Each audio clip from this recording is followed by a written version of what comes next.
Hai kawan, aku punya info menarik nih. Kali ini kita akan membahas kebijakan anti-diskriminasi. Ada yang tahu nggak apa itu diskriminasi? Diskriminasi adalah perlakuan tidak adil terhadap individu atau kelompok berdasarkan karakteristik tertentu, seperti ras, gender, atau agama. Kebijakan anti-diskriminasi bertujuan untuk melindungi hak-hak individu dan memastikan kesetaraan perlakuan di berbagai aspek kehidupan, termasuk pendidikan dan pekerjaan.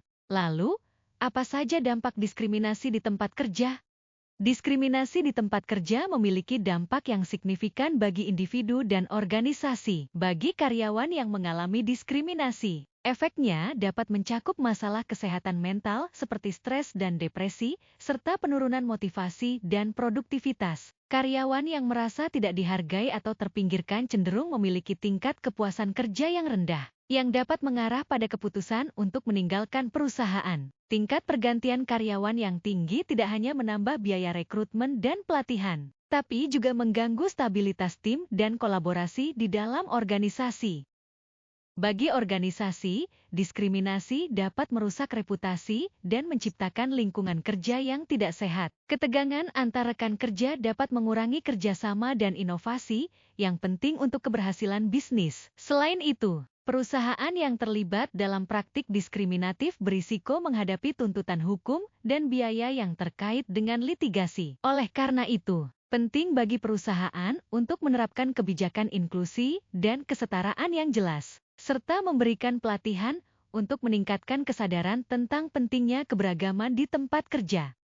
Lalu, bagaimana sih cara menerapkan kebijakan anti-diskriminasi dengan baik?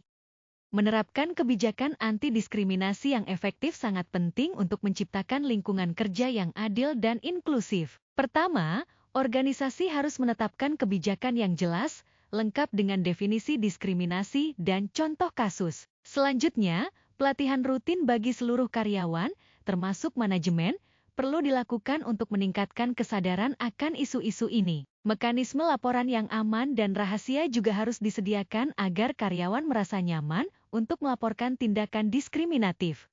Tindak lanjut yang serius terhadap setiap laporan, serta evaluasi berkala terhadap kebijakan, akan membantu memastikan bahwa kebijakan tersebut diimplementasikan secara konsisten. Di samping itu, keterlibatan pemangku kepentingan dalam pengembangan kebijakan dan penciptaan budaya inklusif sangat penting untuk membangun lingkungan kerja yang mendukung keberagaman. Dengan langkah-langkah ini, organisasi dapat menciptakan suasana yang lebih produktif dan harmonis.